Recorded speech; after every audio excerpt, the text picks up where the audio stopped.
महाराज जी, मैं एक ज्योतिष हूँ और चेहरा देखकर भी लोगों का भविष्य बताता हूँ महाराज जी। पर जब किसी का भविष्य फल उनकी आशा के अनुरूप नहीं होता, नकारात्मक होता है, तो मुझे उन्हें सच्चाई बताने में झिझक सी होती है, कहीं मेरे उत्तर सुनकर वो मायूस ना हो जाएं। तो महाराज जी, इस स्थिति में मेरे को क्या करना चाहिए महाराज जी?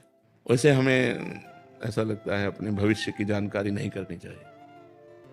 आपका कार्य है इसलिए आप करेंगे, आपके पास लोग आएंगे, लेकिन हमसे प्रश्न किया है तो हम इसलिए कहते हैं कि भविष्य को सुधारने के लिए हम प्रयास आज नाम जप करें, सत्शास्त्रों का स्वाध्याय करें, तीर्थयाटन करें, दान पुण्य करें, दूसरों का उपकार करें, तो हमारा भविष्य अच्छा होगा, अपने आप अच्छा होगा। जब हम भगवान का नाम जप करेंगे, जैसे हमारे भविष्य में बुरी बातें आनी हैं, वो हमारे पूर्व पाप कर्म के अनुसार, जो हमारे भाग्य में लिखा है उसी के अनुसार आती है।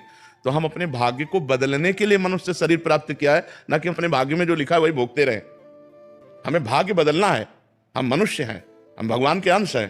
तो अब हम हाथ या मस्तक की रेखा से हमें कोई बतावे कि कल आपके ऊपर भारी विपत्ति आने वाली है, तो परेशान हो जाएगा। जो पे कृष्ण चरण मन अर्पित तो करिहे का नवग्रह रंक, ये ग्रह, ये नक्षत्र, तो हमें भगवान का भजन करना चाहिए, अच्छे आचरण करने चाहिए, भविष्य जानने की कोशिश नहीं करना चाहिए। माना आपको ज्योतिष का ज्ञान है तो आप भविष्य भाग्य देखकर बता सकते हैं, लेकिन कुछ लोग ऐसे होते हैं जिनको कुछ ज्ञान नहीं होता है और लोगों को संकट में डाल देते हैं।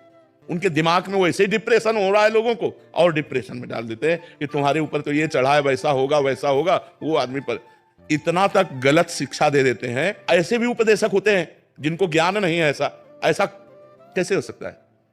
इस तरह के व्यवहार हमें लगता है कि ज्योतिषाचार्य या शास्त्रज्ञ, ज्योतिष शास्त्र है हमारा, लेकिन हम कह रहे हैं हम कल की समस्या को क्यों देखें। आज हम नाम जप करेंगे जिससे सारी समस्याएं खत्म हो जाए। मंगल भवन अमंगलहारी, उमा सहित जय जपत पुरारी। भगवान शंकर जिनका नाम जप करते, उन भगवान श्री हरि का नाम जप करें, उसी से मंगल हो जाएगा। और आपको चाहिए कि जो उनका मंगल करे, जिससे उनका उत्साह बढ़े, वो बातें आप बताइए। हाँ, ये जरूर बता सकते हैं कि अगर आपको समय मिले तो रुद्राभिषेक करवा लीजिए, समय मिले तो मृत्युंजय जाप करा लीजिए। ये मंगलमय कार्य बता सकते हैं, लेकिन ऐसी कोई बात ना बताएं जिससे वो आदमी डिस्टर्ब हो जाए, जिससे वो आदमी अपनी शांति खो दे, जिससे आदमी अपनी वो बुद्धि का कंट्रोल खो दे और कुछ ऐसा कर बैठे।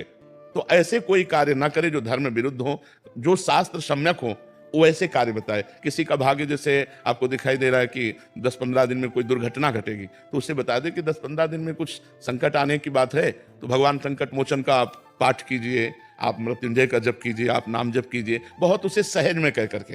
जैसे हम डॉक्टर को शिक्षा देते हैं कि पहली डॉक्टरी आपकी मृदु भाषा है। अरे कुछ नहीं है, आप जैसे हजारों रोगी ठीक हो गए भाई, तुम निश्चिंत रहो। वो एक आदमी रिलैक्स हुआ, क्योंकि दवा तो बाद में काम करेगी, आप पर विश्वास पहले होना चाहिए। तो ऐसे ही आप उसको रिलैक्स वाली